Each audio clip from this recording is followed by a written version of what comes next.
Est-ce que tu t'es déjà regardé dans un miroir et tu t'es demandé « Qui suis-je vraiment ?» Pas ton prénom, pas ton métier, pas ce que ta famille pense de toi, mais toi, au fond, qui es-tu? Parce que depuis que tu es enfant, on t'a collé des étiquettes. Tu es trop sensible. Tu ne réussiras jamais. Tu es comme ton père. Tu es inutile. Tu es trop, ou pas assez. Et quelque part, sans t'en rendre compte, tu les as crus. Tu as construit ta vie autour de ces mots. Tu t'es défini par ce que les autres ont dit de toi. Tu t'es rétréci pour rentrer dans des cases que tu n'as jamais choisies. Mais aujourd'hui, je vais te dire quelque chose que personne ne t'a jamais dit clairement. Ces gens avaient tort. Et la preuve, elle est écrite depuis des millénaires. Dans un livre que certains ignorent, que d'autres lisent sans comprendre. Genèse, le tout début. La toute première page de l'histoire humaine. Reste avec moi. Ce que tu vas entendre dans les prochaines minutes va changer la façon dont tu te regardes pour toujours. Ce que le monde t'a dit de toi. Laisse-moi te parler d'un homme. Appelons-le Marcus. Marcus a grandi dans une famille difficile. Son père était absent. Sa mère faisait de son mieux, mais elle était épuisée. À l'école, Marcus n'était pas le plus brillant. Les profs l'oubliaient dans les coins. Les autres enfants se moquaient de lui. À 15 ans, un professeur lui a dit devant toute la classe, « Toi Marcus, tu n'iras pas loin dans la vie. » Marcus avait 15 ans, et il a cru ce mot. Pendant 20 ans, il a arrêté d'essayer. Il a pris des petits boulots. Il a fui les défis. Il s'est dit que c'était son destin. Mais voilà le problème. Ce professeur ne connaissait pas Marcus. Il connaissait une version de Marcus. Une version de 15 ans, en difficulté, dans un moment particulier de sa vie. Ce professeur n'était pas Dieu. Il n'avait pas le droit de définir Marcus. Et pourtant, Marcus lui a donné ce droit. Pendant 20 ans. Est-ce que tu te reconnais dans Marcus? Peut-être que ce n'est pas un professeur pour toi. Peut-être que c'est un parent, un ex, un ami, un patron, ou même, toi-même, dans tes moments les plus sombres. Nous vivons tous avec des voix dans notre tête. Des voix qui nous disent ce que nous valons, ce que nous sommes capables de faire, ce que nous méritons. Et la plupart du temps, ces voix ne sont pas les nôtres. Ce sont les voix de gens blessés, qui nous ont transmis leurs propres blessures. Ce sont les voix d'une société qui nous évalue selon notre productivité, notre apparence, notre succès financier.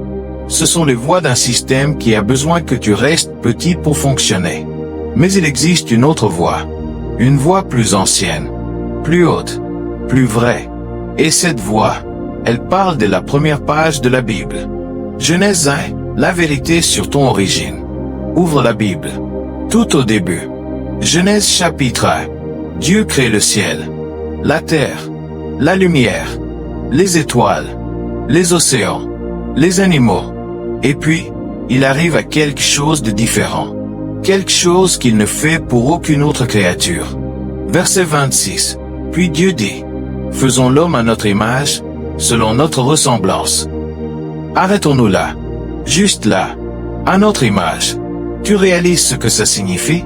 Chaque chose que Dieu a créée avant toi, il a simplement parlé. Il a dit que la lumière soit, et la lumière fut. Il a dit que les eaux se rassemblent, et elles se rassemblèrent. Mais quand il arrive à l'homme, il dit quelque chose de radicalement différent. Faisant, pluriel, délibéré, intentionnel.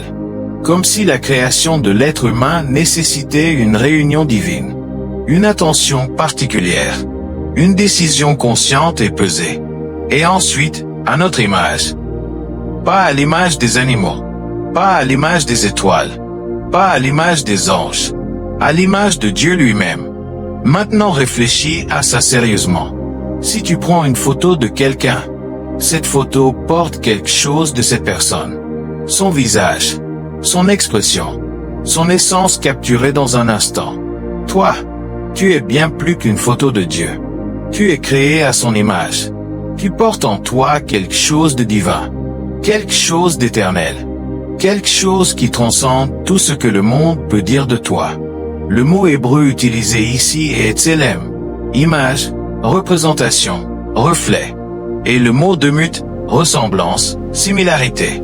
Ces deux mots ensemble signifient ceci. Tu es le reflet vivant du Dieu de l'univers. Pas une erreur, pas un accident, pas un produit du hasard. Un reflet vivant du Créateur. Mais voilà où ça devient encore plus puissant. Verset 27. Dieu créa l'homme à son image. Il le créa à l'image de Dieu. Il créa l'homme et la femme. Remarque quelque chose. Dans ce verset, il n'y a pas de distinction. Pas. Il créa l'homme riche à son image et l'homme pauvre un peu moins. Pas. Il créa l'homme intelligent à son image et l'homme simple à une autre image. Pas. Il créa l'homme de telle nationalité à son image et l'autre différemment.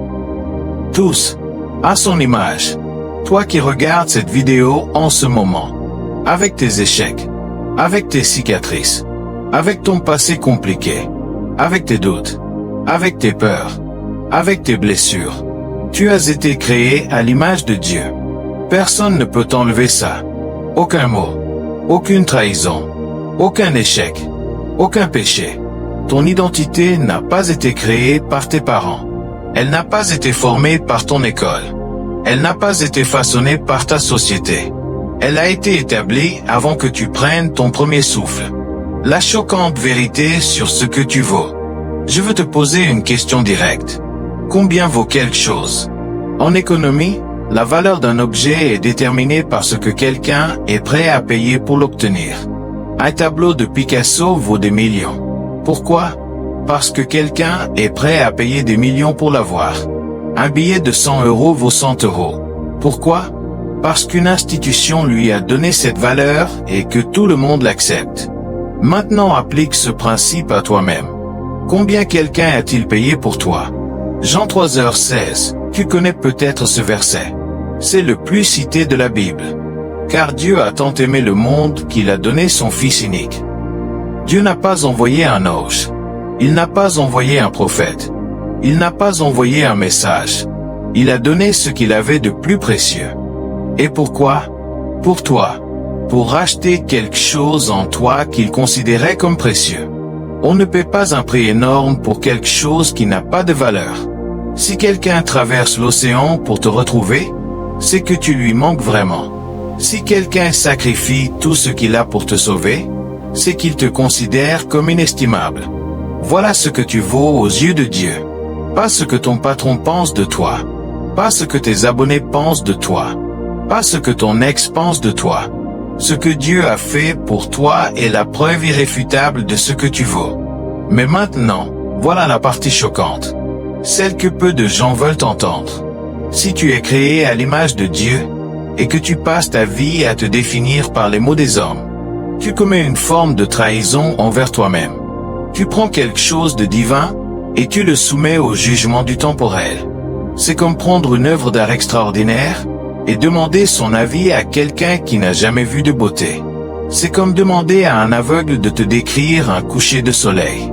Les gens qui t'ont blessé avec leurs mots, ils ne voyaient pas qui tu étais vraiment. Ils voyaient à travers le filtre de leurs propres blessures, de leurs propres peurs, de leurs propres limitations. Leurs mots sur toi disaient plus sur eux que sur toi. Les mensonges que tu as escrus. Je vais nommer quelques mensonges. Et je veux que tu écoutes attentivement. Parce que peut-être que l'un d'eux vit encore en toi. Mensonge numéro 1. Tu n'es pas assez. Pas assez intelligent. Pas assez beau. Pas assez fort. Pas assez talentueux. Ce mensonge est l'un des plus répandus au monde. Il alimente des milliards de dollars d'industrie cosmétique, de développement personnel, de réseaux sociaux. Toute l'économie de l'insécurité repose sur ce mensonge. Mais Genèse 1 dit le contraire. Après avoir créé l'homme et la femme à son image, Dieu regarde tout ce qu'il a fait et dit: cela était très bon. Pas presque bien. Pas acceptable. Pas un peu mieux faire. Très bon. Tu as été jugé très bon par le Créateur de l'univers. Depuis le début. Mensonge numéro 2. Ton passé te définit.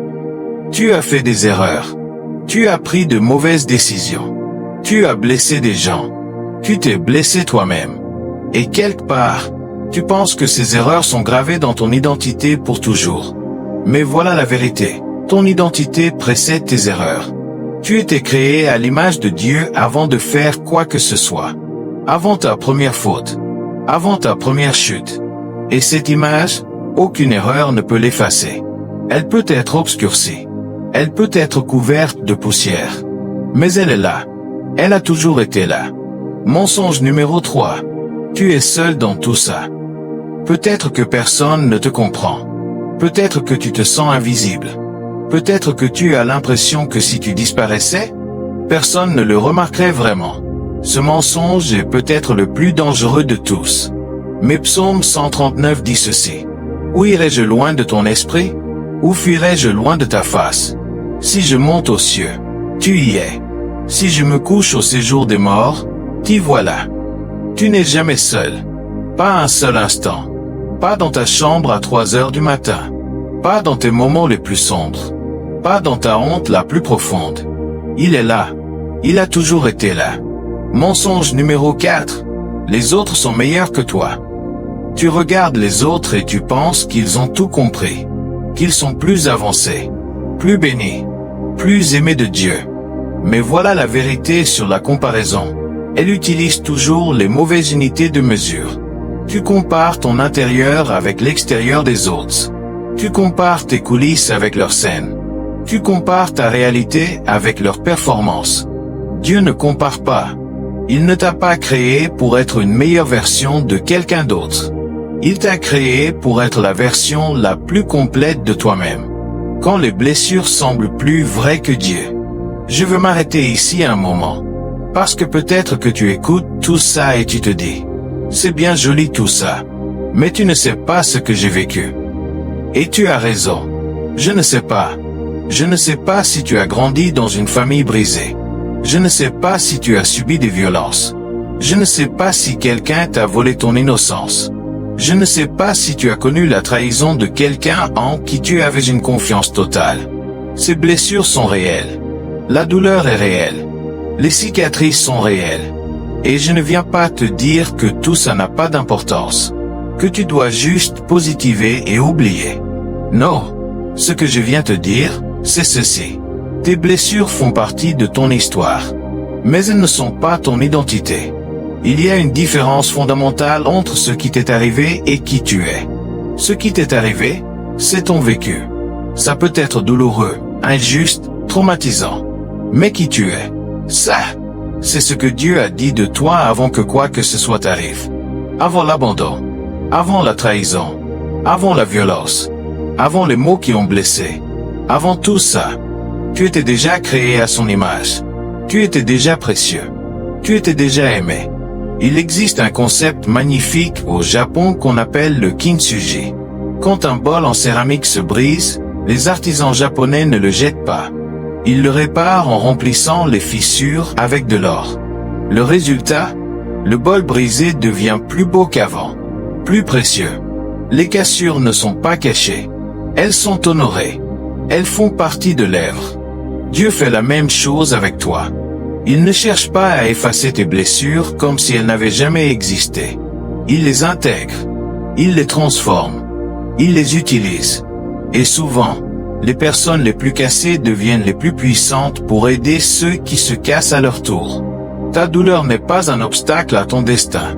Elle peut en être le carburant. Comment retrouver ton identité vraie? Commence par une question honnête. Quand tu penses à toi-même, quelle voix entends-tu? Est-ce que c'est ta propre voix? Ou est-ce la voix de quelqu'un d'autre? Souvent, la voix la plus critique dans notre tête appartient à quelqu'un de notre passé. Un parent, un enseignant, un ex, un ennemi d'enfance. Identifie cette voix, donne-lui un nom, et puis pose-toi cette question. Est-ce que cette personne avait le droit de définir qui je suis? La réponse est non. Elle ne l'avait pas. Étape 2, retourner à la source. Si tu veux connaître la valeur de quelque chose, tu vas voir le fabricant, pas les clients. Si tu veux savoir qui tu es vraiment, tu vas voir celui qui t'a créé, pas ceux qui t'ont côtoyé. Ça veut dire passer du temps dans la parole, pas comme une obligation religieuse, mais comme une conversation avec quelqu'un qui te connaît mieux que tu ne te connais toi-même. Éphésiens 2h10. Nous sommes son chef-d'œuvre. Le mot grec utilisé est poiema, d'où vient le mot poème. Un poème est quelque chose de soigneusement composé. Chaque mot choisi avec intention. Chaque syllabe à sa place. Tu es le poème de Dieu. Étape 3. Changer le dialogue intérieur. Chaque fois que tu t'apprêtes à penser ou dire quelque chose de négatif sur toi-même, arrête-toi et demande-toi, est-ce que Dieu dirait ça de moi? Si la réponse est non, tu n'as pas à le dire non plus. Ce n'est pas de la pensée positive superficielle. C'est de l'alignement avec la réalité divine. La réalité divine sur toi est plus vraie que ta perception de toi-même. Étape 4. Choisir qui tu écoutes. Tu ne peux pas empêcher les gens de parler. Tu ne peux pas contrôler ce qu'ils disent de toi. Mais tu peux contrôler à qui tu donnes de l'autorité dans ta vie. Tout le monde a une opinion. Mais tout le monde n'a pas le droit de te définir. Donne de l'autorité aux voix qui t'élèvent vers qui tu es censé être. Pas aux voix qui te réduisent à ce que tu as été. Étape 5. Agir depuis ton identité, pas vers elle. Beaucoup de gens pensent, quand j'aurai réussi, alors je saurai qui je suis. Mais ça marche à l'envers. Tu dois d'abord savoir qui tu es, pour ensuite agir en conséquence. Tu n'es pas en train de devenir quelqu'un de valeur. Tu le es déjà. Tu es en train de le découvrir et de l'exprimer. Ce n'est pas de l'arrogance. C'est de la foi. Ta responsabilité envers ton identité. Je veux finir avec quelque chose d'important. Connaître ta vraie identité, ce n'est pas une information passive. C'est une responsabilité. Quand tu sais que tu es créé à l'image de Dieu, tu ne peux plus te permettre de te traiter comme si tu ne valais rien. Quand tu sais que tu es son chef-d'œuvre, tu ne peux plus accepter de te rabaisser constamment. Quand tu sais que tu es héritier du royaume, tu ne peux plus vivre comme un mendiant. Savoir sans agir, c'est une forme de trahison envers toi-même. Alors je te pose cette question directement. Quelle est la prochaine chose concrète que tu vas faire différemment? Peut-être que c'est couper la relation avec quelqu'un qui te détruit systématiquement. Peut-être que c'est arrêter de t'excuser d'exister. Peut-être que c'est oser ce projet que tu repousses depuis des années parce que tu crois que tu n'es pas assez. Peut-être que c'est simplement te regarder dans le miroir ce soir et dire « Je suis fait à l'image de Dieu. Je suis précieux. J'ai de la valeur. » Et le répéter jusqu'à ce que ton cœur le croie autant que ta tête le sait. Parce que la connaissance sans la conviction ne change pas une vie. La conviction sans l'action ne change pas une vie. C'est la connaissance, transformée en conviction, exprimée en action, qui change une vie. Et ta vie mérite d'être changée. Pas parce que tu es parfait. Pas parce que tu n'as jamais failli. Pas parce que tu mérites tout. Mais parce que celui qui t'a créé a décidé que tu en valais la peine. Et si Dieu lui-même a décidé ça, qui es-tu pour le contredire? Je veux finir avec cette image. Imagine un prince qui a grandi parmi des mendiants. Depuis sa naissance, il a été séparé de son palais. Il ne sait pas qu'il est un prince. Il se définit par ce qu'il voit autour de lui. Il mendiait pour manger. Il s'excuse d'exister. Il accepte les miettes comme si c'était tout ce qu'il méritait. Et puis un jour, quelqu'un lui tend un miroir spécial. Un miroir qui montre non pas ce qu'on est devenu, mais ce qu'on est vraiment. Et le prince se voit enfin, avec sa couronne, avec son héritage, avec sa vraie nature. Est-ce que tu comprends ce que je te dis? Tu as peut-être passé des années à mendier l'approbation des autres, à supplier pour être accepté, à t'excuser d'occuper de l'espace. Mais tu es un enfant du roi. Romains 8, 16-17. L'Esprit lui-même rend témoignage à notre esprit que nous sommes enfants de Dieu. Or, si nous sommes enfants, nous sommes aussi héritiers. Héritiers de Dieu et co-héritiers de Christ. Héritier. Pas serviteur. Pas esclave. Pas mendiant. Héritier. Alors voici mon défi pour toi aujourd'hui. La prochaine fois que quelqu'un essaie de te définir par tes erreurs, souviens-toi de Genèse 1. La prochaine fois que tu t'apprêtes à te condamner dans ton cœur, souviens-toi de ce que Dieu a payé pour te racheter. La prochaine fois que tu te sens invisible, inutile, trop petit, souviens-toi que tu es le poème du Créateur de l'univers. Tu n'es pas ce que les gens disent de toi. Tu es ce que Dieu dit de toi. Et Dieu dit que tu es fait à son image, que tu es très beau, que tu es son chef-d'œuvre, que tu es son enfant, que tu es héritier de son royaume. Vis à la hauteur de cette vérité. Si cette vidéo t'a touché, abonne-toi. Partage-la avec quelqu'un qui en a besoin. Quelqu'un qui croit les mauvais mots qu'on lui a dit. Quelqu'un qui a oublié qui il est vraiment. Laisse un commentaire en bas. Dis-moi quel mensonge tu as décidé de lâcher aujourd'hui. Et si tu ne l'as pas encore fait, abonne-toi. Parce que chaque semaine, on va continuer à chercher la vérité ensemble. À très vite.